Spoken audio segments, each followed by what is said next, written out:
Hello. Some people are joining. So, welcome everyone to the Pulse official launch webinar. My name is Enrique. I will be your host for today. I am a project manager at Mundus, and more precisely, I am the project manager in charge of the Pulse project. Very briefly, what today we're going to have is a webinar to launch the project Pulse, Promote Unique Learning Strategies for Entrepreneurship, which is an Erasmus Plus capacity building project in the field of vocational education and training. I'm very happy to be here today presenting the program. And if you may, I would like to explain a very quick and important thing about the webinar, and it's the translation. Okay, this webinar is going to be simultaneously held in English and French. So very easy commands in Zoom. You can click on the three buttons in your screen, on the bottom part of your screen. You can see an icon with three buttons, three little dots. It says more, and then when you click on it, you have access to a little slot which says interpretation. When you click on interpretation, you can either choose English or French. So whichever language you speak, you might choose that specific language to listen to all the webinar in that language. Okay, so if you speak English, you click on English, and our fellow translator, Natalia Brio, which is already here at the webinar, will do the translation from English to French and from French to English. If you're a French speaker, si vous êtes en francophone, si vous parlez français, il faut toujours aller aux trois points en bas de votre écran. Il faut cliquer sur interprétation, traduction, et appuyer sur français. Et là, vous allez entendre le webinaire en français. If the speaker speaks English, you will listen to him or her in English. If the speaker speaks French, you will listen to him in French. And there is an option to silence the original audio. So if you click on silence the original audio, you will only hear the interpretation. Okay? Si vous cliquez sur mettre en silence l'audio originel, vous allez entendre que l'interprétation. Exactly. So that's it.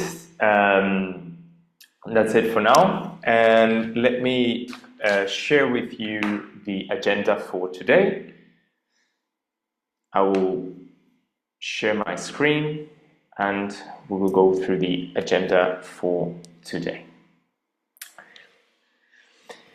So first of all, we will have Mr. Halim Hamzawi, Director of the ILO Office for Algeria, Libya, Morocco, Mauritania, and Tunisia, which will talk to us about the context of the project Pulse, which is aimed at improving employability of youth in North Africa. So first of all, we have a context setting by Mr. Hamzawi from the International Labour Organization.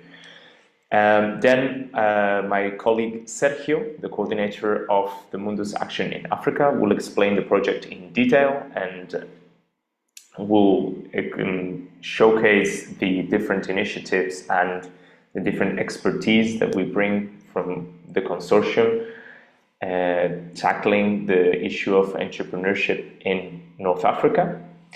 Then we will have two good practices, two examples of our partnership in Pulse to showcase, to explain what kind of initiatives are we bringing and the kind of knowledge exchange that is going to happen in the Pulse project.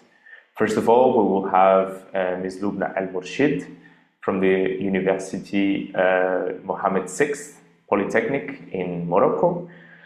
She will talk to us about the Masarat program, a community initiative to promote entrepreneurship in the local community in Ben Gadir in Morocco, where the university is based.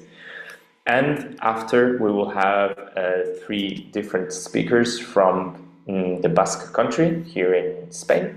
We will have Mr. José Ramón Gómez, the director of the Basque Institute for Talent in Vocational Education and Training, followed by Erguiña Urzelay, which is the head of entrepreneurship in the same institute, and Rafael Valparda, the pedagogical international coordinator at Calasanz Vet Center. They will showcase the methodologies and pedagogical initiatives from the Basque country on how to promote entrepreneurship in VET. Finally, my colleague Sergio will take the floor again to explain how you can get engaged as a stakeholder in the project. How can you enjoy the results, the good practices, and the different deliverables that we are going to produce. And finally, we will have a short Q&A session. So I encourage you to drop your questions in our inbox. There is a small icon called questions down at the bottom of your Zoom screen. And you can type in your questions. We will select some of them, and all of the speakers will be available to answer them at the end of the session. There is also the chat, in where you can chat, of course, with other colleagues or other people that are joining the webinar, both for networking or maybe some technical issues, questions. There is our our communication manager, Marina Tarragual, which will be taking care of the chat and answering your technical questions, maybe relating to Zoom or other issues within the webinar. So that's it for the agenda. I would like to remind you that there is the interpretation for those who joined later, the interpretation options for both French and English. So if you wanted to listen to the webinar in French, please click on the 3 dots on the bottom part of your screen, choose interpretation, and then your preferred language. If you want to listen to the webinar in English, please press the 3 buttons and choose English. Okay? Okay, with no more delay, I would like to yield the floor to Mr. Halim Hamzawi, the International Labour Organization Director for Algeria, Libya, Morocco, Mauritania, and Tunisia. He will provide us with a regional perspective on youth employment and the different challenges that the region is facing. Mr. Hamzawi, the floor is yours. Merci beaucoup. Merci Enrique. Bonjour à toutes et à tous. Et heureux d'être avec vous aujourd'hui pour passer en revue les différents challenges auxquels fait face l'emploi des jeunes dans les pays du Maghreb. Donc, je me présente. Donc, je suis le directeur du bureau de l'OIT. L'OIT, c'est l'Organisation internationale du travail. Pour ceux qui ne la connaissent pas, c'est une des plus vieilles. C'est la 2e plus vieille organisation du système des Nations Unies. Qui existe depuis 1919. L'OIT est une organisation tripartite avec des représentants des gouvernements, des organisations des employeurs et des syndicats, et qui œuvre sur toutes les questions qui sont en relation avec l'emploi et le monde du travail. Donc, le bureau d'Alger est un bureau qui couvre les 5 pays du Maghreb. Donc, je vais être plus Donc, focus sur ces 5 pays du Maghreb, mais après, je pense que aussi pour l'Égypte, si on veut inclure l'Égypte, parce que les définitions d'Afrique du Nord diffèrent d'une agence à une autre, ou le Soudan, voilà, les problématiques générales et les défis restent à peu près les mêmes. Donc, j'espère que vous avez mon écran, c'est bon? Oui, on D'accord. voit. Voilà, alors pour commencer, quelques chiffres un petit peu pour cerner la problématique et l'ampleur, en tout cas, de cet emploi des jeunes. Comme vous le voyez sur ce graphique-là, les statistiques, notamment des enquêtes emploi, qui sont des enquêtes assez régulières, et puis avec une démarche standardisée qui permet une comparabilité des chiffres. On note que le chômage chez les jeunes est 2 à 3 fois supérieur à la moyenne générale dans l'ensemble des pays du Maghreb, avec donc des chiffres qui oscillent entre 22% pour la Mauritanie jusqu'à 38 voire 40% en Tunisie. Et puis, et des chiffres de chômage qui, eux, oscillent entre 10 et 15%. Donc, ceci pour montrer que dans les politiques, dans les stratégies d'emploi, l'emploi des jeunes doit être pris en compte avec ses particularités et puis avec des réponses très, très spécifiques qui différeraient de réponses plus globales par rapport aux problématiques d'emploi et de chômage. Alors, après, quand on regarde un peu plus, quand on met la loupe un peu plus, on se rend compte que à l'intérieur de ce chômage des jeunes, il y a aussi des grandes disparités hommes-femmes. Quand on regarde, notamment pour l'Algérie, le Maroc, bah, on voit que ce chômage des jeunes est quasiment 2 fois plus accentué chez les femmes que chez les hommes.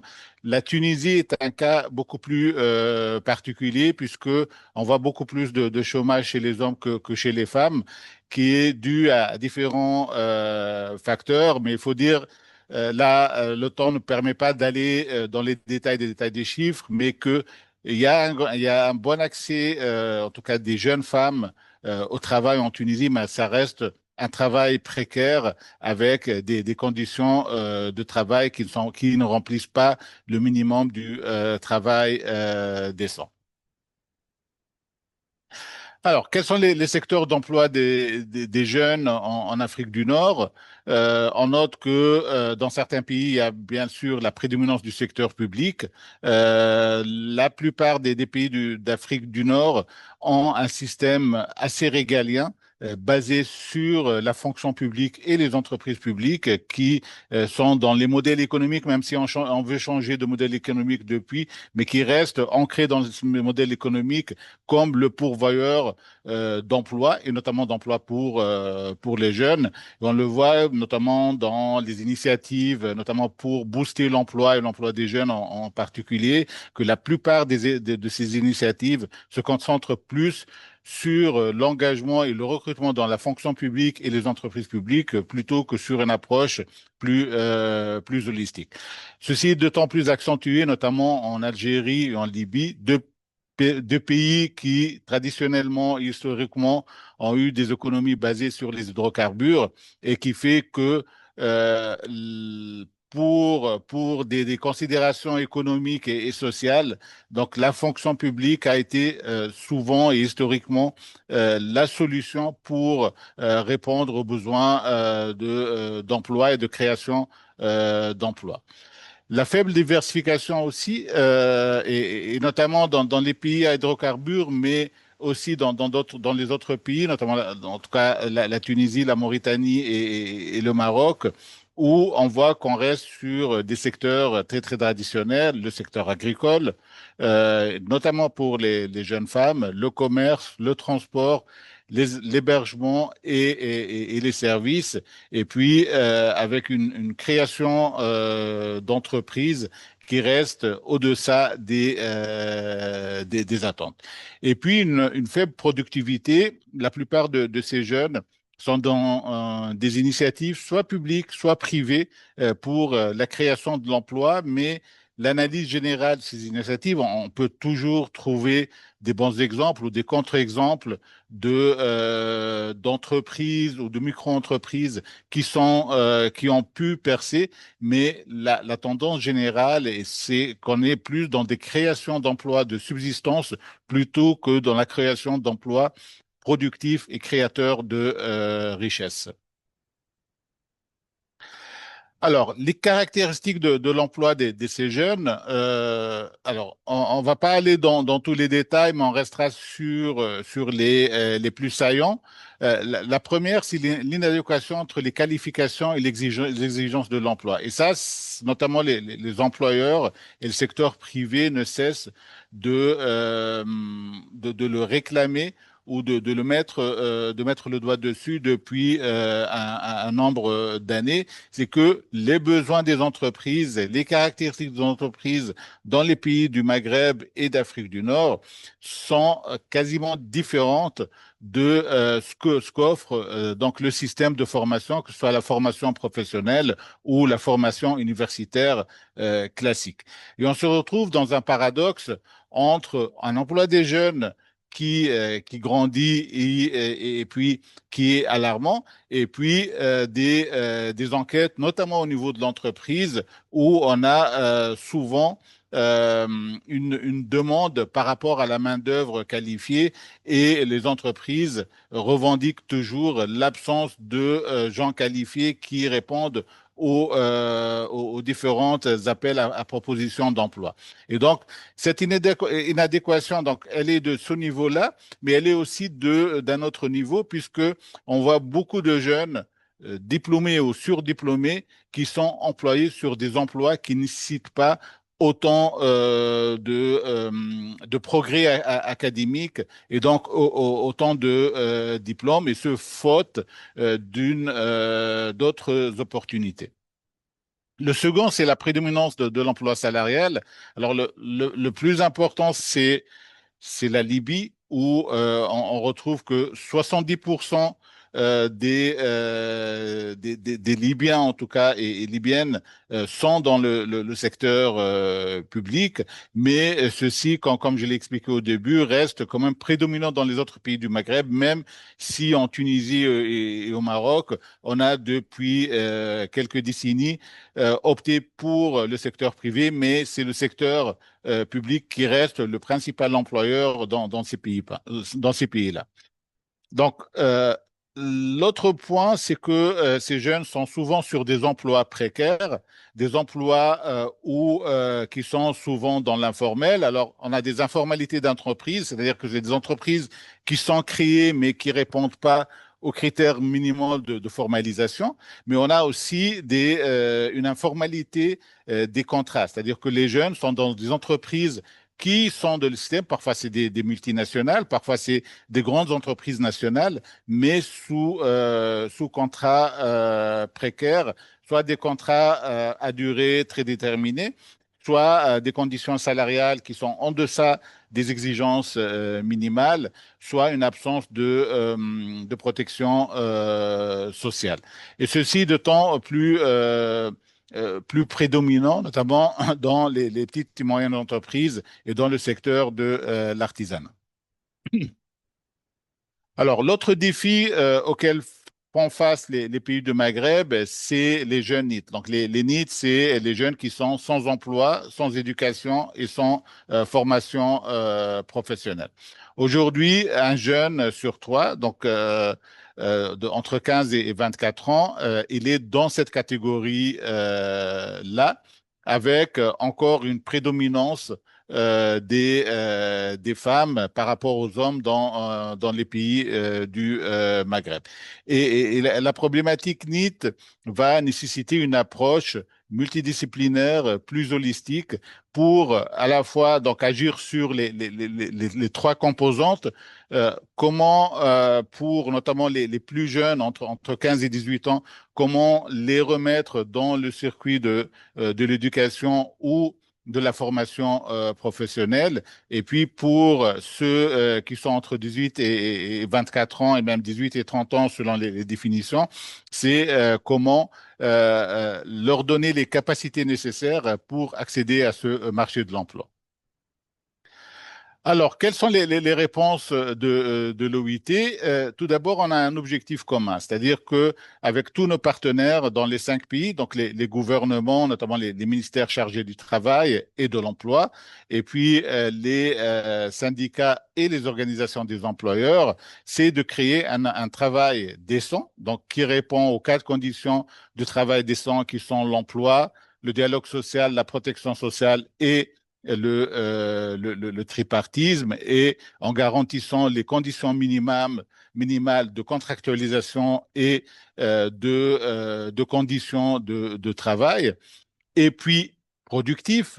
Donc, on est parce que ce qu'on voit essentiellement dans un nombre de pays, c'est que pour des raisons politiques ou des échéances politiques, on crée de l'emploi, mais c'est un emploi qui n'est pas très productif ou qui se fait, alors c'est un déguisement de l'aide sociale qui se fait sous forme d'emploi. Donc, l'emploi doit être productif, créer de la richesse et puis permettre une évolution économique et sociale des personnes, et inclusif, donc qui va au-delà donc de ces clivages hommes-femmes, ethniques, religieuses, nationales, etc., pour inclure l'ensemble de la population, notamment la population la plus vulnérable, y compris les personnes à mobilité réduite.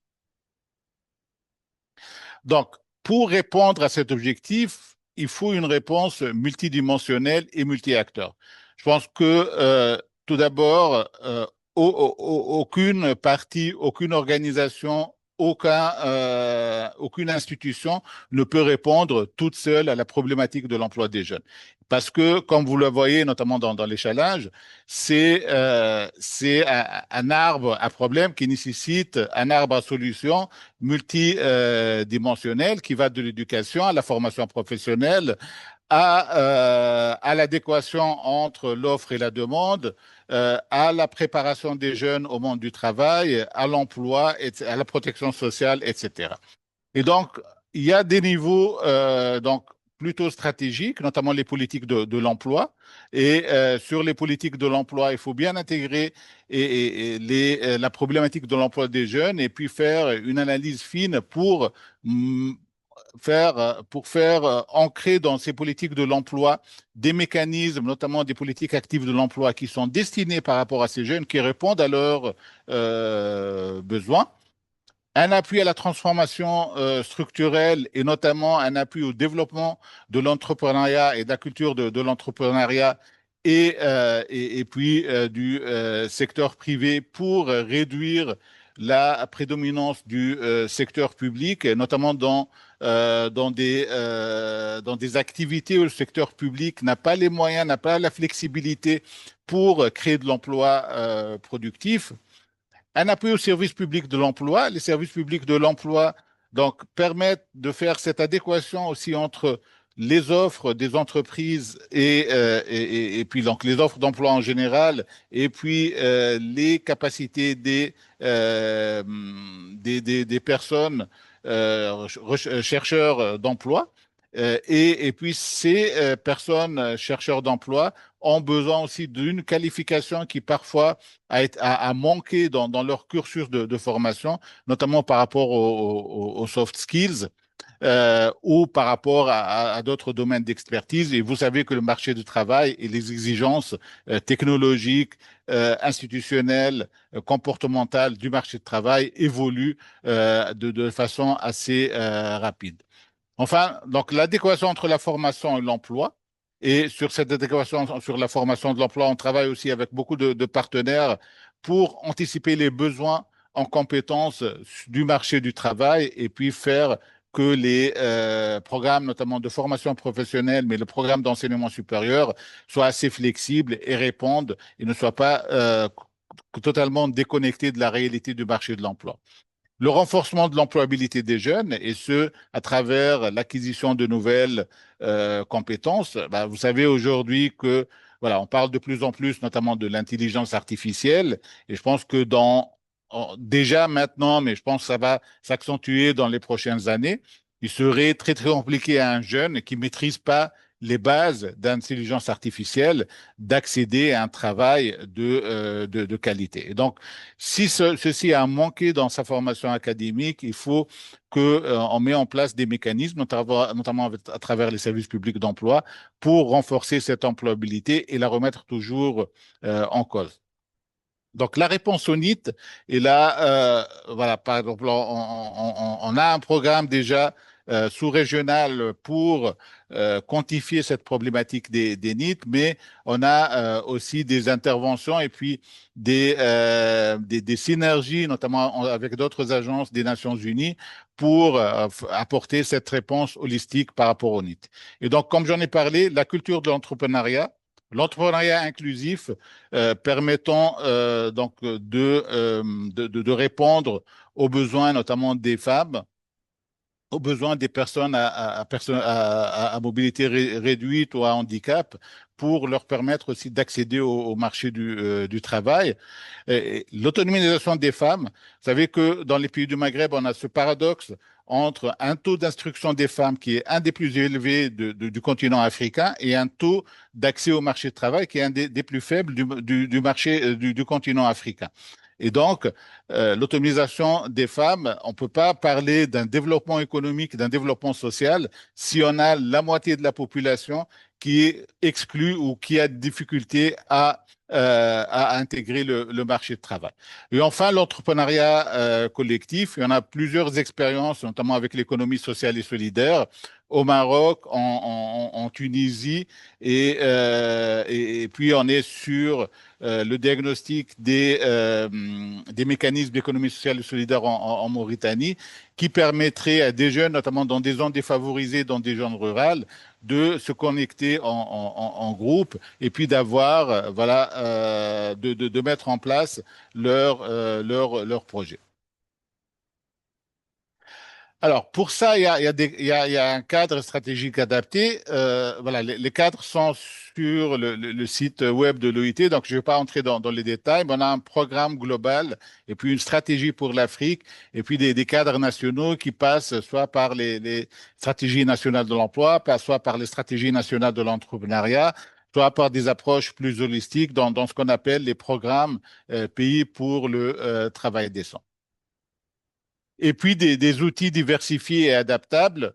Donc, on a une multitude d'outils. Je passerai en revue quelques-uns de ces outils-là. Donc, on a l'outil Gère qui est Gérer mon entreprise et qui, en effet, c'est un programme qui se constitue de 4 outils qui peut accompagner les jeunes et les moins jeunes et qui est ancré maintenant dans tous les processus des services publics de l'emploi, que ce soit l'ANAPEC au Maroc, l'ANITI en Tunisie, l'ANEM en Algérie ou l'Agence de l'emploi en Mauritanie. Et donc, la première étape, c'est trouver, réaliser mon idée d'entreprise. Et donc, c'est une étape qui se fait très, très en amont. On va de plus en plus en amont et donc c'est ancré dans les formations universitaires et puis dans les formations professionnelles et dans certains pays on pense et puis on discute ensemble avec notamment le ministère de l'Éducation pour créer cette gerbe d'entrepreneuriat dès le plus jeune âge chez les jeunes. Une fois l'idée matérialisée, donc on va passer à la création avec un outil qui s'appelle Cré, donc qui permet de créer, qui est un outil adapté par rapport à chaque pays, puisque c'est un outil qui allie voilà, les aspects techniques de création d'entreprises, d'entrepreneuriat, mais aussi les aspects administratifs, réglementaires, législatifs, de financement. Et donc, on adapte cet outil par rapport à chaque pays pour que le jeune puisse aller, pour que l'outil soit réellement adapté par rapport aux besoins de ces jeunes-là. Ensuite, donc, on passe à Gerbe, donc là, le module Gerbe qui est le module Gérer mon entreprise et qui permet aux jeunes d'avoir le B.A.B.A., notamment la gestion administrative, financière, fiscale, technique, industrielle, de marketing. Et puis un outil qui s'appelle AAV, qui est améliorer la viabilité de l'entreprise. Donc, c'est pour la promotion de l'entreprise, soit à l'échelle nationale ou à l'échelle internationale. À côté de ces outils-là, on a un outil qui est Get Ahead, qui est pour l'autonomisation des femmes et qui est aussi avec différentes versions, qui va de l'autonomisation des femmes pour les startups jusqu'à l'entrepreneuriat des femmes rurales avec un niveau d'accès à l'éducation qui est assez réduit. Et donc, c'est des outils qui sont très, très adaptables et qui permettent de créer plusieurs formats en fonction des besoins. Et puis, un outil coupe pour l'économie sociale et solidaire, un outil STED pour l'adéquation entre les besoins du marché de travail et les offres de formation. Alors, je termine par une vidéo pour illustrer un petit peu voilà l'aboutissement de ce travail. Alors, c'est un exemple parmi des milliers d'autres.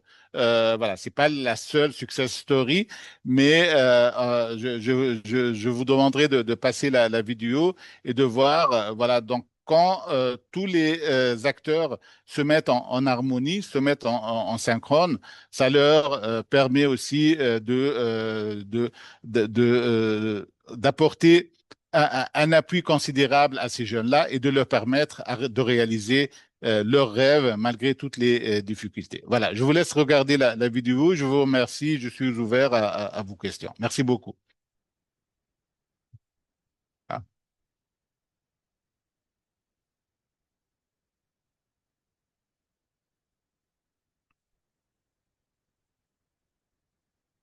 نقولها الحال. عسلامة، اسمي رانيا مشرقي من عين دراهم. جو سوي لا كوفونداتريس دو دار العين. هي سي اون انتربريز سوسيال تكونت في 2017. كونتها انا ومون اسوسيي اللي هو اسكندر الرقيق. هي انتربريز تعنى بلا بروموسيون تاع لي زاكتيفيتي دو ديكو توريزم دو لوازير اوسي في الريجيون تاعنا. مي نحاولوا انه نوريو الريجيون تاعنا بطريقه مختلفه والسائح ينجم يعيش تجارب سياحيه مختلفه. دونك دار العين هي بينيفيسيير من لو بروغرام جونيس اللي هو سي ان بروغرام دانكوباسيون ساعه نتاع لي بروجي نتاعنا دو كونسوليداسيون اوسي. دار العين شاركنا في جونيس على خاطر نحن ديجا نو سوم اون انتربريز كريي. المشكله هي انه نحن نخدموا مع برشا نساء من الريجيون نتاعنا اللي هما يقدموا في السيرفيس نتاع الماكله سو فورم دو تابلو دوت جيري بار دار العين. دونك نحبوا نحن اترافير لو بروغرام جونيس on structure cette activité, on formalise l'activité نتاع النساء de telle façon يولوا هما plus autonomes و elles peuvent gérer معناتها وحدهم l'activité نتاعنا sans معناتها passer par دار العين ومعناتها ومش لازم دار العين تكون هي ديما موجوده pour les accompagner باش يقدموا السيرفيس نتاعهم. دونك اليوم انا كانتربرونور سوسيال نشجع برشا شباب خاصه في لي ريجيون خاطر نحن من مناطق داخليه اللي هما فيها برشا بوتنسيال ناتوريل كولتوريل سوسيال. دونك اليوم عندنا beaucoup d'opportunités pour se lancer dans des projets d'économie sociale et solidaire باش نعاونوا رواحنا وباش نعاونوا زاد لي ريجيون تاعنا وان كونتريبيو في لو ديفلوبمون لوكال ايكونوميك سوسيال et environnemental aussi.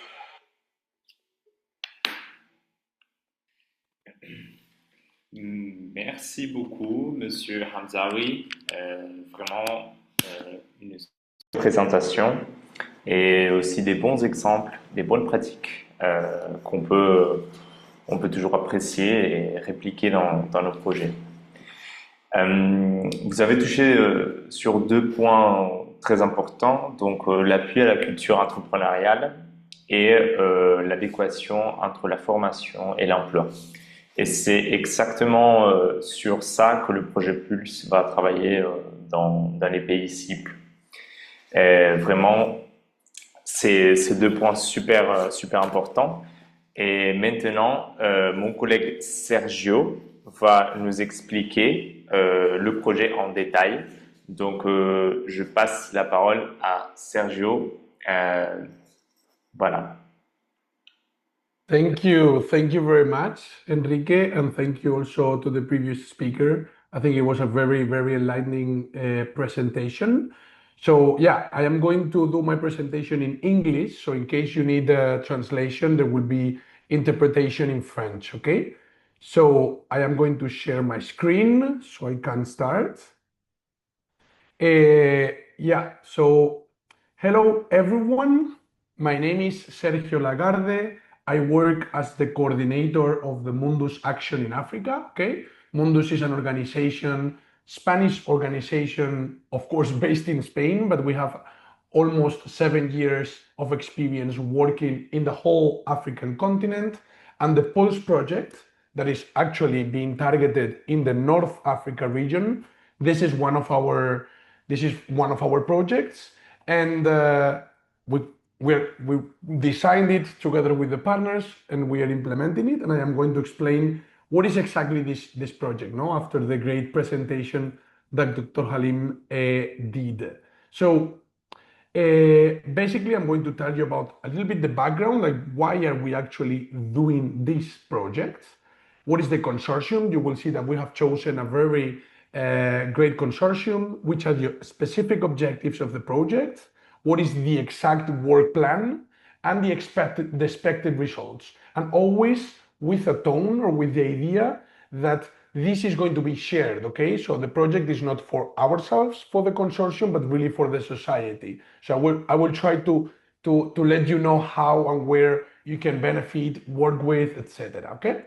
So I think that the background is already very well explained, was very well explained by the previous speaker, but I just want to reinforce on two key aspects. No, I mean, the youth population in this area is very, very big, and we know it's growing, and there is this challenge of giving employment to all of them, right? So we all agree on that. So we believe in this project that there are two important things that we need policies to. On one hand, to integrate the youth into the labor market, so to create specific policies for this. I already saw a question in the chat for this school to work transition. And second, foster entrepreneurship, but not entrepreneurship to create informal jobs, but to really create decent jobs. Okay, so having these two ideas, what we have seen, and this is something that happens worldwide, is that vocational education and training, okay, we're not talking about university, we're not talking about school, we're talking about vocational education and training. There are some challenges all over the world, but particularly in this area, in North Africa, connected with the things that already Dr. Halim said. No, on one hand, the youth unemployment rates are very big and large informal sectors, of course. Then we have that vet students acquire very good technical skills in the region. There are very good vocational training schools, but there is the lack of the soft skills that sometimes, and especially in these days, are very, very important. So this makes vet unattractive for quality, for the employment, for the opportunities. This also, the way we see entrepreneurship in vocational training is very traditional, no? To create a company, to create a project, but we don't go beyond, no, the entrepreneurial mindset that we need to foster in the students together with these soft skills. So yeah, basically there is a lot of brain drain, poor job creation, etc. So having this as a baseline, we have created a consortium to try to tackle these challenges. So we have partners all around the Mediterranean Sea because we believe that we share the same culture, the same approach, and also the same challenges. That's important. So we work in Morocco with a vet provider, ESIT, and the University of Mohammed VI, as we said. In Tunisia, we have two vet providers, one in Tunis, IMSET, and AMTA Academy in SFAX. In Libya, we work with College of Industrial Technology and also a vet expert that is provided by Investor Tech. In Spain, of course, we have Mundus, the coordinator, and the vet provider Calasanz, who is expert in innovative teaching methodologies. In France, in the south of France, so that's why we still share the Mediterranean aspect, there is Jeep Fipan from Nice, a vet network in the area. And finally, we have an NGO and vet provider in Greece who actually works with migrants and vulnerable groups that is called ODC. Okay, so as you can see, we cover the geographical area. And why are we together? No, so basically what we want is to strengthen, it is written here, the capacity of vet centers, vocational education and training centers in Tunisia, Morocco, and Libya, based on this analysis, these needs that we explain, to foster entrepreneurial spirit among students. Okay, and how? Utilizing or using or implementing innovative pedagogical methods that are already working in some areas of the geographical space, okay? So basically, we're going to create a pool of good practices in which we will share how vet providers are fostering entrepreneurial mindsets in their centers, okay? This is basically our idea. So what are we going to do? On one hand, capacity building of vet staff on entrepreneurial skills. On the other hand, we will upgrade vet curricula. We will introduce tools, new materials in the curricula, and also feedback mechanisms to try to validate these skills that somehow are not yet recognized, no, in the general vet system, right? Like these soft skills.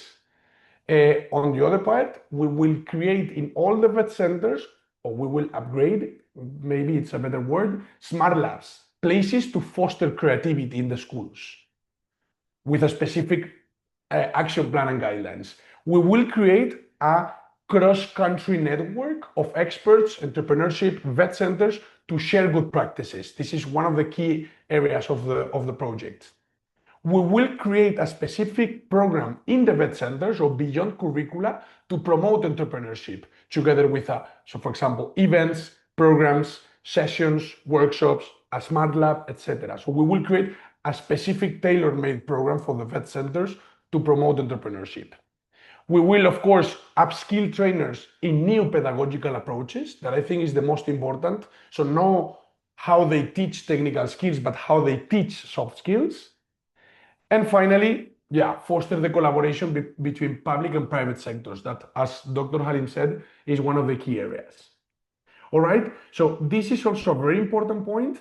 We are based in the Entrecom framework. Probably most of you know this EU framework, but we don't want to go deep in the framework, but we want to understand entrepreneurship not as the traditional way of just creating a company, but the power to transform ideas into social, cultural, or economical value, okay? Not only business creation. So this is the basis of our project.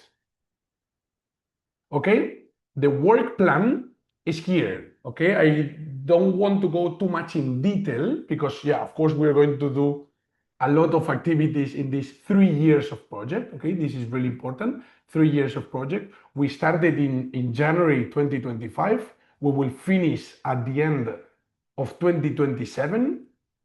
And basically, we have divided the project into 3 phases.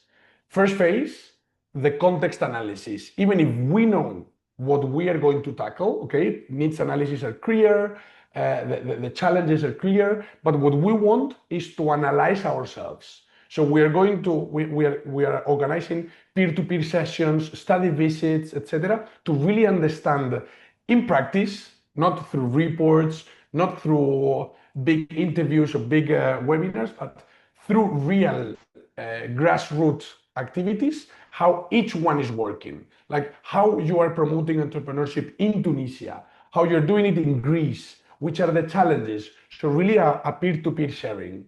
Then we will develop specific action plans, okay, specific capacity buildings that are going to be around 3 key pillars: entrepreneurial skills, pedagogical innovation to promote this entrepreneurial mindset, and how to use a smart lab as a key element for fostering innovation in a school, okay? This will be the 3 pillars.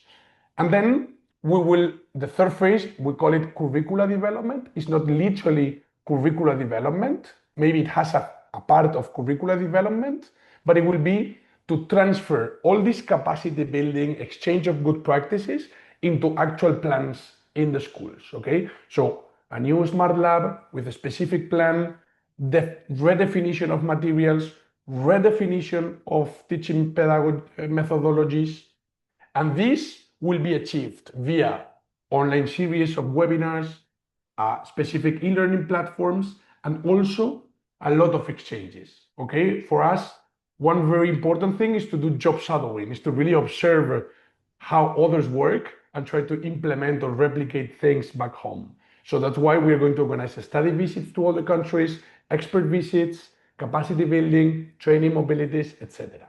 All right, you can see them here. Then I continue. Sorry, I forgot this part. Yeah, peer-to-peer analysis, online and training mobilities, and of course, expert groups and tailor-made action plans for the third phase. So this is probably more important for especially the stakeholders. Okay, so I am going to explain to you what we are going to produce in each of the phases. Especially, I have only put here the things that are important for the stakeholders, okay? So in this first part, peer-to-peer sessions, we're going to create a report with findings, but as I said, with very grassroots information. We're going to also develop an action plan for a vet school tailor-made and contextualized in a country, okay, to really develop capacity building pathways, train the trainers, smart lab creation, etc. And then, as we create and to develop a toolkit of the best practices that we have already in the partnership to promote entrepreneurial mindsets. Okay, so we will use this toolkit and we will share it with all of you because you are already part of our community, okay, with the specific links and how to do it sections, okay? Then we have the capacity building, and the capacity building is going to happen in three different parts, no? Synchronous learning, so we will organize webinars, workshops, online sessions. Asynchronous learning, we're going to create materials ad hoc for the project, ready for all of you stakeholders, through e-learning platforms, through our website, etc., and the training mobilities of the staff, okay? So yeah, this is basically what we will do, and we will incorporate another part that is internationalization strategies, meaning, oh, sorry, I can hear someone, or maybe it's me, sorry. Yeah, sorry, I was listening to some noise. We are going to create a specific training module and a specific strategy, I would say, of internationalization, okay? So we will provide a tailor-made training on how a vet center can go international, okay? Project design, international mobilities, international networking, and this will be part of our Pulse community that we are aiming to create with all of you. And then, in the last part, as I said, we will create specific training curricula materials, specific assessment tools for non-formal learning in this entrepreneurial skills, guidelines on how to create a smart lab and utilize it in the training in a vet center, and a cross-country network of entrepreneurs, mentors, vet centers. All right? So in brief, it is basically what I just explained, but these are our ideas, improved as expected results, improve vet staff competencies, toolkits on how to promote entrepreneurial mindsets, peer-to-peer connections, cross-regional network. We will improve the international strategy of vet centers. Of course, the capacity building will be ready in an e-learning platform. The curricular redesign and the materials will be also available at a national level. And finally, the smart lab premises that will be fully equipped, fully operative, and also they will have a replication plan, okay, for other vet schools who actually want to develop something similar. So I think that this is it. Yeah, I think that I kept it on time, dear host Enrique. But yeah, just for you to know, these are our contacts as project coordinators. And in the last part of the event, I will also share some more information about the project, more specific information, okay? Thank you very much. Thank you so much, Sergio, for this wonderful presentation. I think it was made very clear the purpose and objectives of the project, as well as the context and why we're doing it, right? So now I would like to hear from our partnership some of the best practices that we're bringing into the project, because as Sergio explained, the Pulse partnership brings people from both sides of the Mediterranean, from Greece, from France, from Spain, and also the vet centers in Morocco, Tunisia, and Libya. And within the partnership, there is also a University Mohammed VI Polytechnic. And they are going to explain in this webinar their Masarat program, which is a very interesting initiative based on community motivated entrepreneurship. So I would like to yield the floor to Lubna, our colleague Lubna from UM6P, to kindly present us this marvelous initiative that we heard about during our study visit in Tunis. So Lubna, the floor is yours, please. Thank you, Enrique. So let me share my screen first.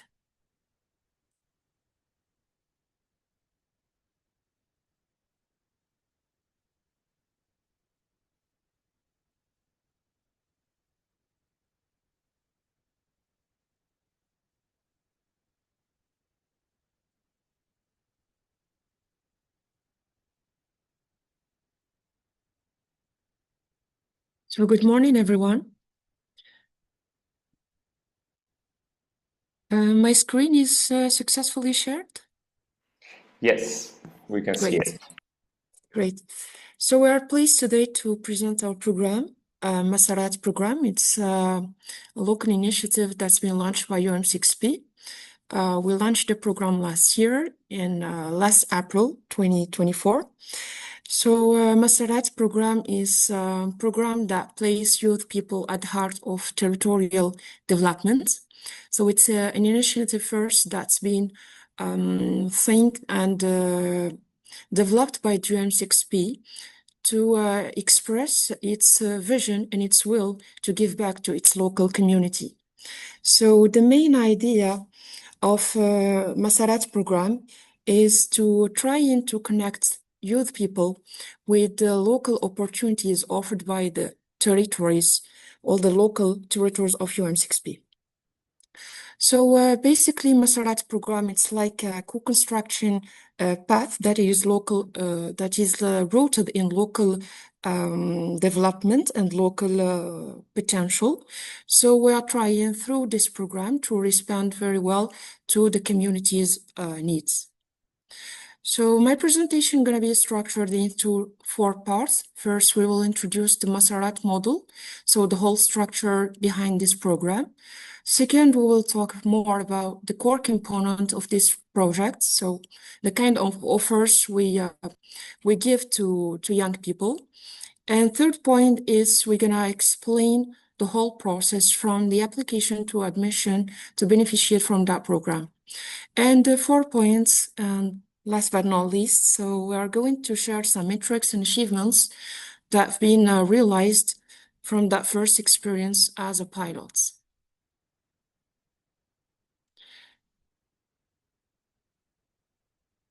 So Masarat program is a territorial learning model focused on the development of youth skills and the promotion of entrepreneurship, basically speaking of individual or collective entrepreneurship. So it's based on a public-private partnership with local stakeholders.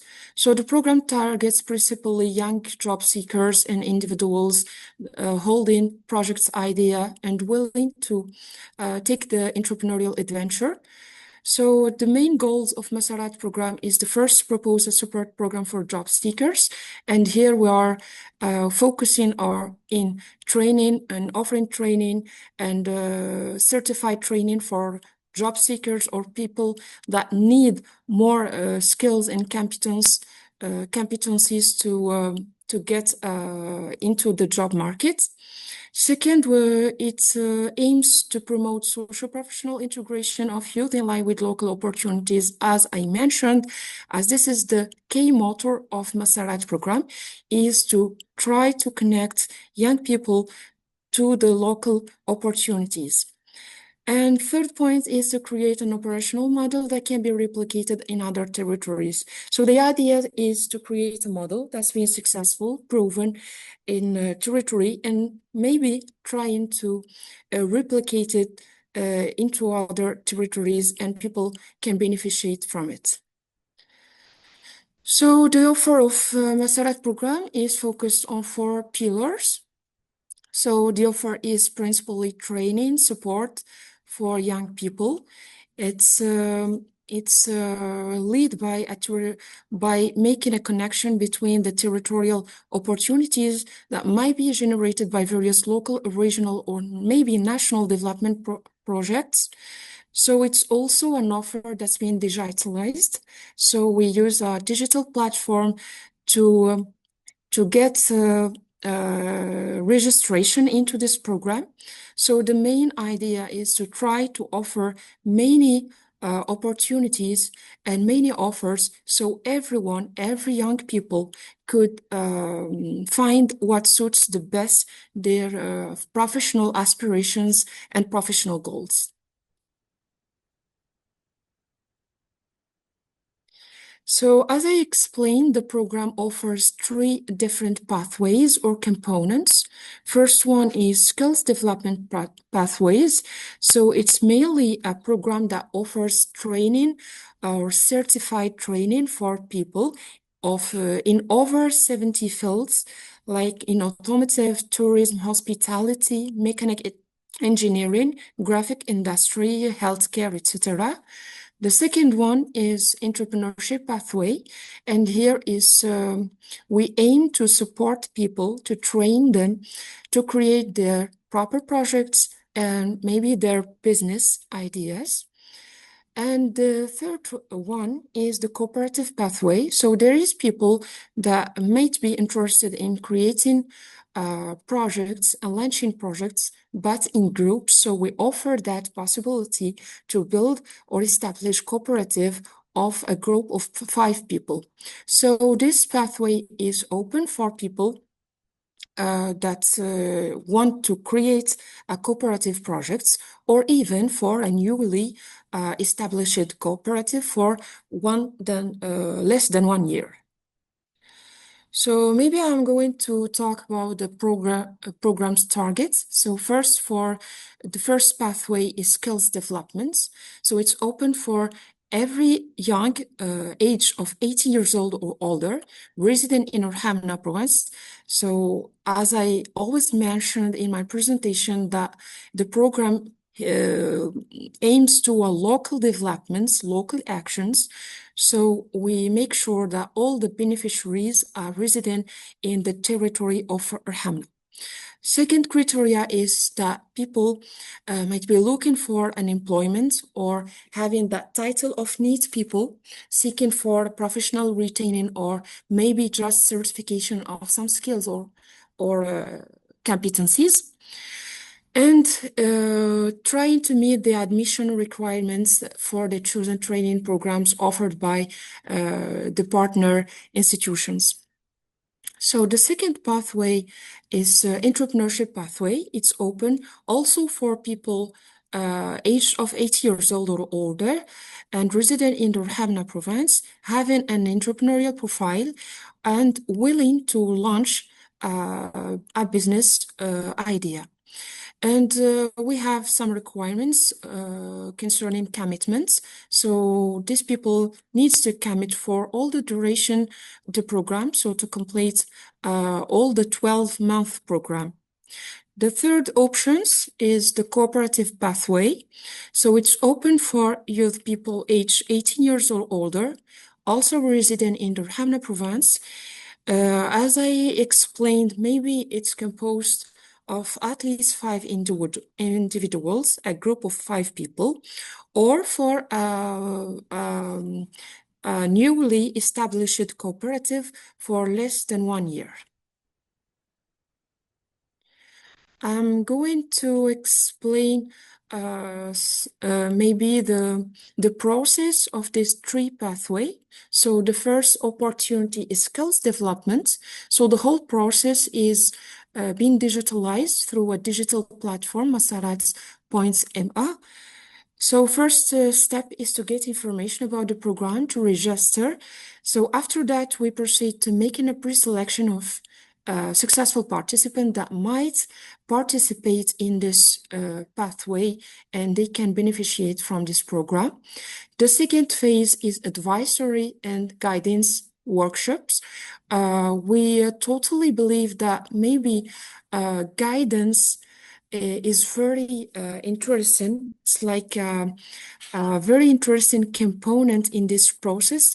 Sometimes youth people, they're not aware of their own professional aspirations. They are not aware of their goals, professional goals, of what they only need to do. So the main role of these advisory workshops is trying to bring professionals in orientation guidance and try to give the main informations, the guidance needed for youth people so they can choose the best offer of training possible that suits better their aspirations and the way what they intend to do in their future. So the third phase is pre-qualification pathway. So it's like a session, workshops that's been organized by experts, mentors. So they try to give the basis trainings for people so they can be more qualified, so to follow up with the training chosen. So the fourth part is we submit the application to the chosen institutions, they pass the admission test, and then we confirm the registration and participants start their learning journey in one of the partner institutions. The second pathway, it's organized in 3 stages. First one, it's sourcing and evaluation. It also happens through a digital platform. So we try to process all the received applications of people interested with this program. We proceed then on a pre-selection process to evaluate the applications, maybe assess interviews by experts, mentors with applications. And the second point, we try to organize some launch pod and training boot camps. The idea here is to try maybe to define a clear idea of entrepreneurship, trying to help that future entrepreneur to have a clear idea of its project, try to see their MVP, to validate their business model. And in the third part, so the applicants here, maybe they create their business and we offer them some networking session support and individual coaching. It's a personalized offer for such, for every beneficiary and every project established. For this third and last offer, it's the pathway of cooperative. So it's organized in 5 stages. The first one is always through the digital platform. So we receive applications. Then we proceed for a pre-selection. We invite the successful participant for an interview with experts and mentors to evaluate their participations. And then we validate the official beneficiaries from that program. And then we invite them in an onboarding workshops or onboarding phase. So it's principally integration workshops, introductory workshops on the cooperative model and governance model. We try to proceed the profiling and capacity assessment workshops. For the third phase, it's pre-creation. So before creating the cooperative, we try to initiate the participants through very personalized thematic training. We try to offer them prototype and testing workshops, coaching and technical assistance too. And then there is the phase of creation. So here it's mainly the creation of the cooperative. So we try to give them assistance in the governance, coaching.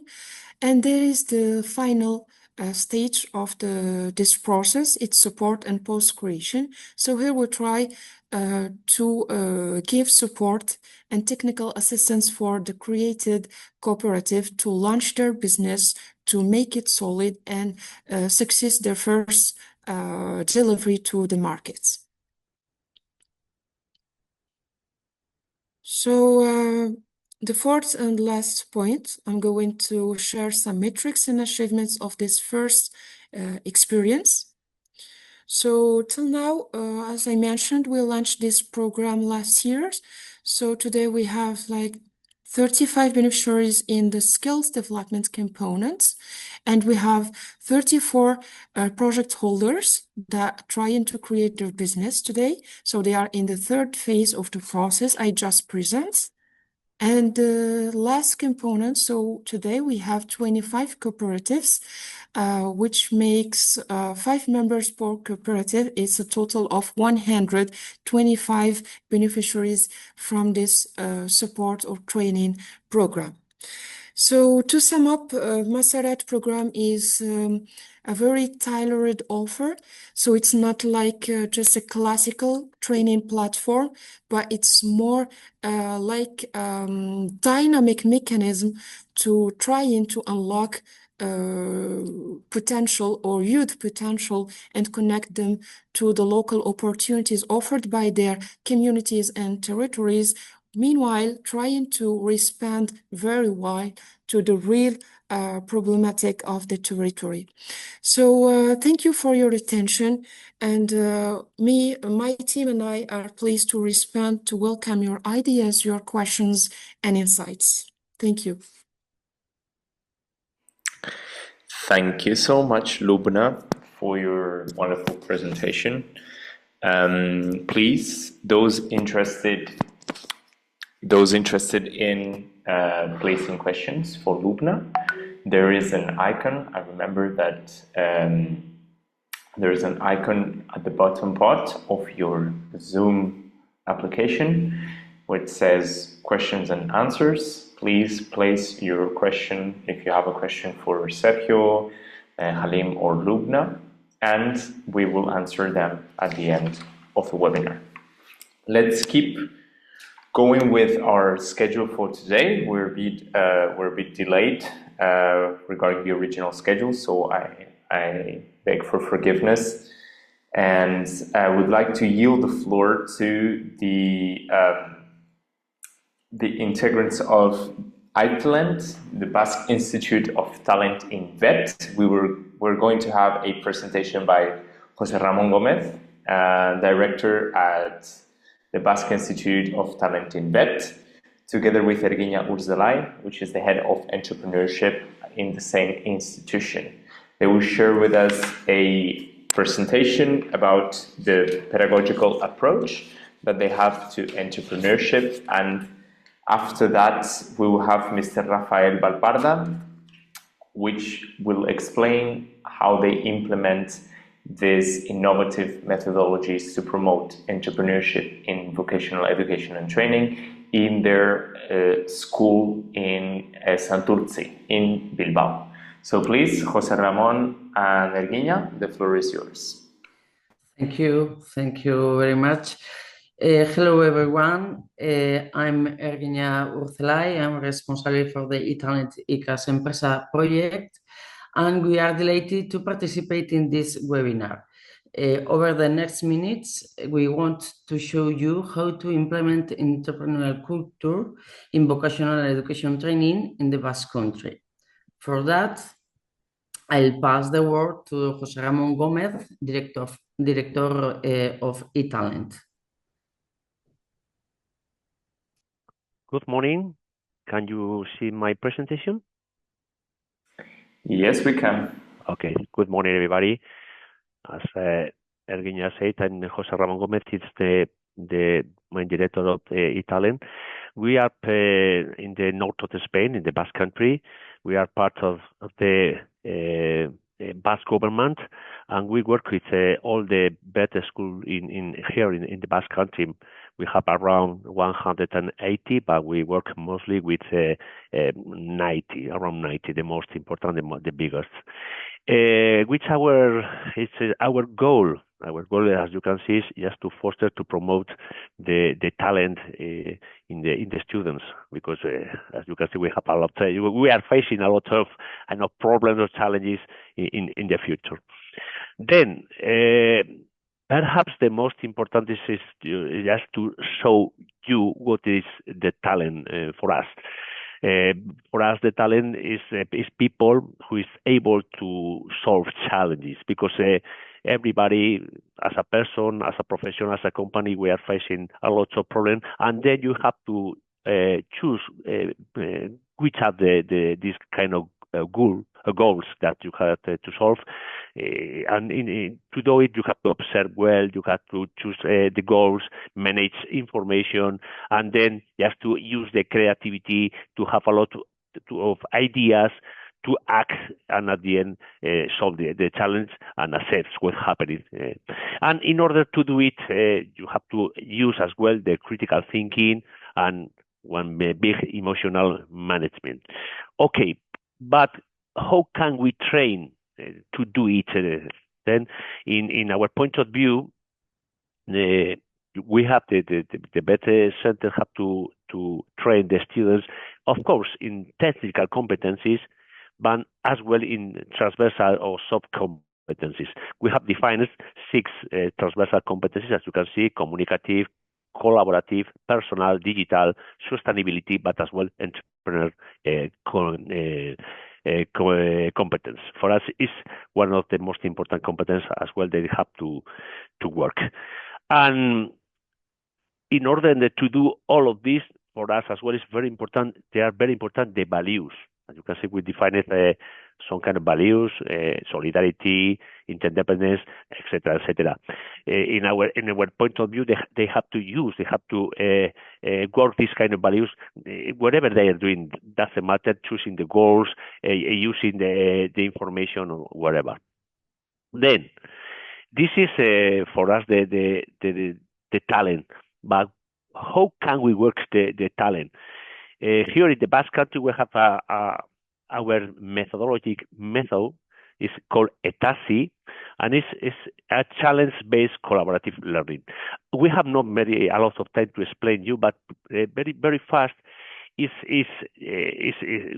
this more or less. The teachers have to work as well as a teacher, as a group, as a team, in order to they took the subjects, the modules, they mix the subjects, and they define challenges for the students. They put the students in small groups as well, and when the students are working in these challenges, they are working, but this kind of technical and social skills, the values, and etc., etc.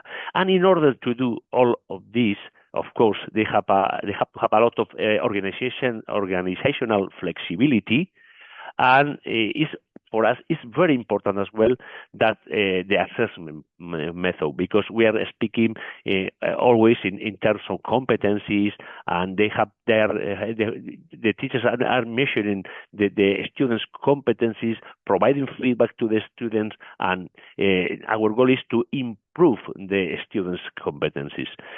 We can't forget as well the society, the companies, because in the most of the cases, the challenges are coming from the real society, the real companies, and if it is not possible, they simulate simulate the challenge. But the best option for us is just to use real challenges. Then we have the talent, we have the method to promote the talent, and I would like to explain very brief as well how can we do this. We have a couple of projects. One is called Icas Empresa, is something close to learning companies, and the other is Urratsbat, is something like one step. The first project called Icas Empresa is developed by the Italian, and the goal is just to promote the entrepreneur culture in all the students, or mindset, entrepreneur mindset of the students. And the other, the Urratsbat project, is developed by Technica, is another organization brother of the Italian, and the goal is just to create real companies. But today, this morning, I'm going to focus more in Icas Empresa project because it's developed by us. Okay, the goal is learning entrepreneurship through entrepreneurship. And this is the Icas Empresa program. Icas Empresa is a program to promote entrepreneurial culture. What the students have to do through challenges, of course, is a real business simulation process in which they have to go through the whole process of creating a company until a real product or service is prototyped and reaches at the point of sale. Then they have to create or design an real product and service and do it. These are more or less the steps that they follow to create this kind of learning company. They go from the business idea, from the idea to actions. They're going to do a market study. They're going to develop a marketing strategy. They create the real prototype of the product or the service. They sell it in a point of sales, and at the end of the academic year, they're going to close this kind of learning companies. But what happen if at the end they realize that this is a real good idea? They can go to the other program, to the Urratsbat program, and they can create the real company. Okay, here you are going to see a small video because every year we organize a trade fair, and all the better schools they bring this kind of Icas Empresa companies to one specific place, and they buy and sell each other, and then we can see this kind of running companies. I'm gonna try to show you this video.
Okay, as you can Thank see, you so much. in the most of the cases, this kind of learning companies are related to their specialty, but we foster them just to, when they are creating this business idea, to think about how can they help to the society, to the close society. Oh, sorry. This slide is just to show you more or less which is the size of the program.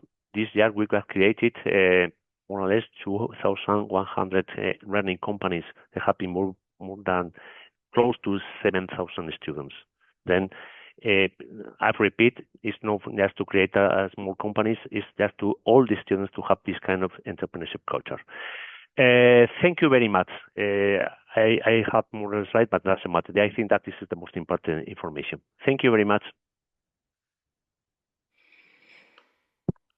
Okay, eskerrik asko, Joserra. Thank you so much for your presentation. I don't. If you can send the video on the chat, the link, so that other people can maybe watch it. I think it had no sound, so maybe people want to watch it with sound. So please copy paste the link in the chat if you may. Okay, with the same spirit, now we want to, we're really behind the schedule, so I would beg Rafa to be precise and clear on how they implement this specific initiative in their vet center in Bilbao. So, Rafa, the floor is yours. Thank you, Enrique. Thank you, everyone. I am going to share with you my screen.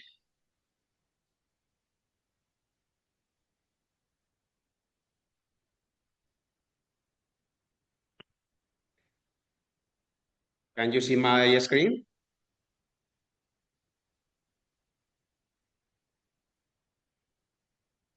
Can you see my screen?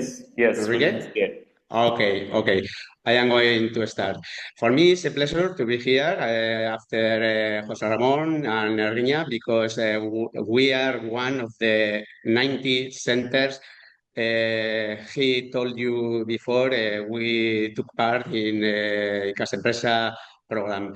I am going to share with you our experience as a vocational training school with this very good program.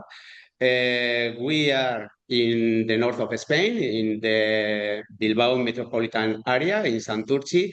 My name is Rafael, and I am representing to Calasant. Calasant is a vocational training school with more than 50 years of history, and we use the Casa Empresa program and other one, as you can see in the screen, in order to develop entrepreneurial skills among our students. At Calasant, we believe in innovation and real-world learning. That's why we are implementing a TASI, the Basque Country Challenge-Based Learning Model. And this methodology that José Ramón told you before includes 11 very clear and structured steps in order to develop entrepreneurial skills among students. Not only for create companies, in our case, is more for develop our soft skills in students, because we use this method in all the school, like a intermodality way of teaching. And entrepreneurship is not just a subject at Calasant, is our culture. Through ICAS Empress program, students develop key competence, and they have to evaluate their competence, and they have to adaptation their space of learning in order to develop these skills. We work with all of students at the school in all the different study levels, and we want a new professional profile that companies need in this center. For example, entrepreneurial skills and competence, decision integrating enterprise education, solve problems, decision making, communications, teamwork, use of information, self-learning, and personal balance. This is very important for our students in order to get a better job and to have more opportunities to develop their future. For us, our model is a complex form of education. They form entrepreneurial teams, analyze their own ideas, develop the business plan, and they have to call for entrepreneurial education real programs and produce real products in order to sell them in real market. For that, we use several systems in order to develop their skills. As said, skills evaluation tool provided by eTalent, and how can we do that? We use all the roadmap to entrepreneurship learning by doing, and we have to create the teams, also generating the ideas, use the taxi challenge model in order to develop the 11 steps you told before in the before presentation, and after that they have to create the company, sell the product, and they will have the opportunity to create the real company in another programs as Jurasbat, and they can develop their future decisions in order to have their own projects. We have the opportunity to use a very, very powerful entrepreneurial ecosystems in Basque Country. We use a TASI methodology provided by eTalent, but we have several real programs of entrepreneurial education, not only for creating companies, of always they can create the company, but it's not the object. We are proud to have more than 85 educational companies a year, and some of them finally will be created as company. In all our history, in the 15 years of history in entrepreneurial education, our students have won more than 25 awards and received multiple money because of that. We are proud to be a reference in this field for the Basque government center, and our work is part of a larger entrepreneurial ecosystem involving over 85 educational vocational training as us, and this makes our approach scalable, sustainable, and very, very impactful. And we want at Cadasan, we truly believe that vocational education can transform lives, not only by providing technical skills, but by developing creative, proactive, and entrepreneurial citizens who are ready to save the future. Thank you so much for your attention, because we are only best practice or example of a vocational training school in Basque Country in collaboration with the Basque government. Eskerrik asko, thank you very much, merci, And if you want more information, you can go into the website of the school or write me an email. Thank you very much. Thank you so much, Rafa. That was a wonderful presentation of how to implement the good practices that Jose Ramon shared before in an actual vet center. I know that you have many other things to talk about of your challenge-based methodology and ETASI, and you shared it with us during the study visit, and of course, that was just a brief showcase of everything you do at Calasanz. Thank you so much. Thank you, Enrique. Thank you to you. Thank you so much. So we are coming to an end of our webinar, but as we usually say, last but not least, we are going to have Sergio again, the coordinator of the Mundus Action in Africa. For those who joined later, Sergio presented the Pulse project, and now he's going to tell us how to get engaged. Maybe you're a stakeholder or a vet school, and you're interested about these beautiful good practices that were shared here, both by Lubna, Joserra, Erguiña, Rafa, and you want to maybe implement them in your vet school, or you're very interested in learning more about it.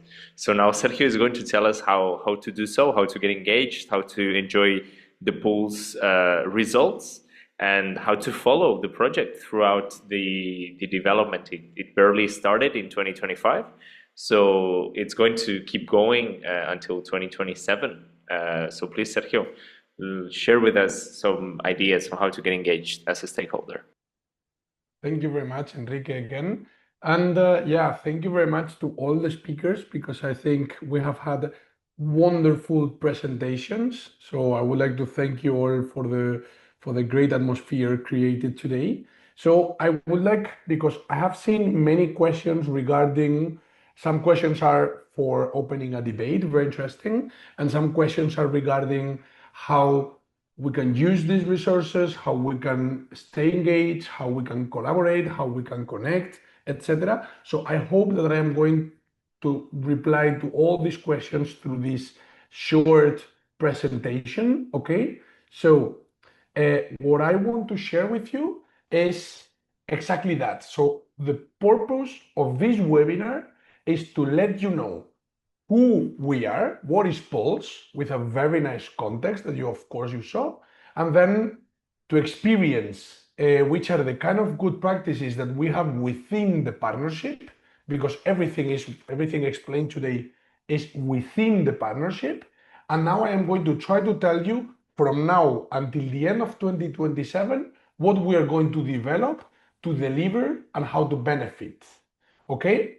So yeah, very quick is, first of all, every stakeholder, everyone who is here right now, you are somehow in our database. You're not fully in our database, but you are already in our Pulse community. Why you are not fully in our database? Because what we are going to do is that we're going to create a report of this event with all the information, the presentations, every links, resources, and a place to say, do you still want to be part of the Pulse community? And if you click on yes, or if you don't say no, you are automatically part of the Pulse community, okay? So just because you're here right now, you are part of the Pulse community. Being part of the Pulse community is that you receive project updates, resources, invitations to this kind of sessions, but more concrete, with good practices explanation, with trainings, networking as well. And at the same time, you will be part of either consultation workshops, if you want to give your feedback for improvement of the project, etc. So we will really have a stakeholder engagement strategy. Okay? So welcome to the Pulse community, basically. So what is going to happen at an international level? Because this is an international project. If you're an international partner, so not exactly from the partners that we're going to work on, is you will have access to e-learning resources, okay? And we will organize these kind of sessions more. So second, we will organize, you will have access to capacity building sessions, webinars, resources, etc. We will also try to organize international workshops on around the topic of entrepreneurship. So probably having specific keynote speakers or networking sessions or just training, okay? Then we are going, as I said, we're going to create a transnational vet or cross-country transnational network of vet providers, entrepreneurs, mentors, etc. So we will let you know, but we're going to create this network. And finally, as I said before, belonging to the Pulse community, you will be receiving, we will not spam anyone, but you will be receiving high quality content, newsletters, training, etc. Okay? So this is really important.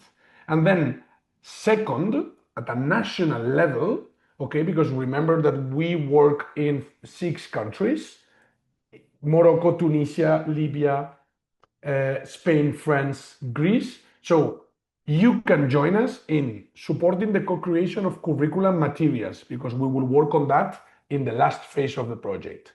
Second, take part in consultation workshops at a national level organized by the national partners. Okay? We will invite industry, policymakers, etc. And we will organize at least 3 per country in the coming 3 years. Okay?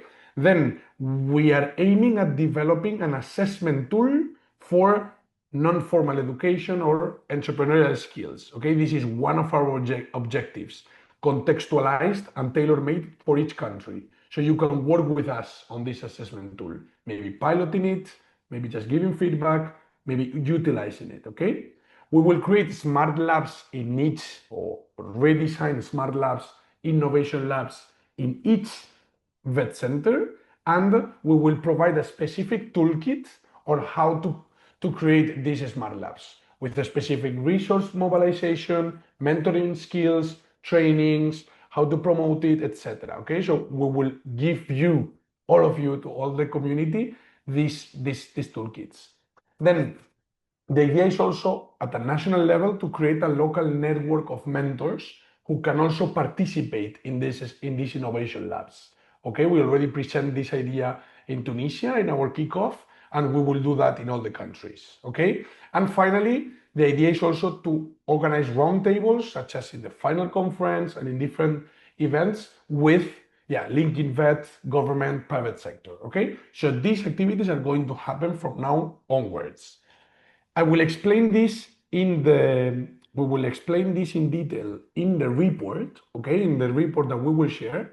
But here is explained the different contacts in each country, okay, and what is their role and what they are going to do, okay, on the website. We will explain this in detail in the report because I already presented the partnership. But okay, for you to know, we have the national contact points, okay? So if you're from Libya, we will share who is working in the project in Libya, so in case you want a direct contact in the country, okay? At the international level, as I said before, I think somewhere I have it here. Yeah, okay, so before going there, this is what you can expect to be receiving or working on or benefiting from. In 2025, this is what we will be doing, okay? National reports on how we promote entrepreneurship in each country, the stakeholder mapping that we are doing right now, and already a toolkit with all the good practices of the partnership. And this is going to be ready in September. Then 2026, everything related with training, all the resources, guidelines, etc., will be created in 2026.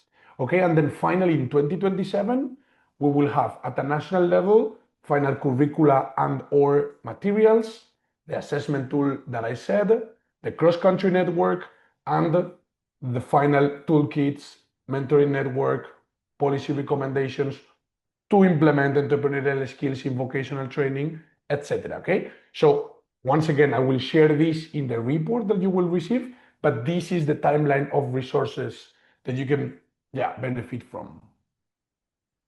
Then these are the events, okay, some of the events that will be happening. So this year, we already visited Tunisia and we did a very nice stakeholder event. And we are going to launch a series of webinars. So please stay tuned because we will be organizing more sessions like this one, free, with a lot of training, keynote speakers, etc. In 2026, we have internal training mobilities, of course, but we will be continuing with the training, with master classes, workshops, to promote everything that we do. Okay, so you can also join us. And finally, in 2027, we will be organizing also closing of the project, final roundtables to share the resources, the training, etc. And we will organize expert visits to Tunisia and Libya, okay? So this is also part of the, and I forgot to add here that in it, at a national level, we will also organize specific consultation workshops. Okay? So this is what will happen. And finally, these are the resources that I encourage you to use. First, you can come to our website here and you have already everything that we have done. Well, not everything yet because we have not published the results, but you will have them here. Okay? Then in our social media, in LinkedIn and Instagram, if you follow us, you will be receiving news, webinar dates, etc. Okay? And in the report after this webinar, you will be receiving the link to accept and be part of the newsletter because the newsletter will have all the resources. Okay, so we will send an event report right after this webinar with all information shared. For you to know, in September we will have the first deliverables, the first results for you to use. And something really important, stay tuned in our event report because we will tell you details about the next two webinars. We have two webinars on July 9th. Sorry, I don't know why I wrote it this way. Sorry, it's July 9th and July 10th. One of them led by Jeep Fipan, our French partner, and the other one led by the University of Morocco, Mohammed VI Polytechnique, from Morocco, of course. Okay, so these are the next activities that you can join. And thank you very much again. This is our contact information. And I hope that I answered all the questions related to how to join, how to benefit, how to work with. Thank you very much.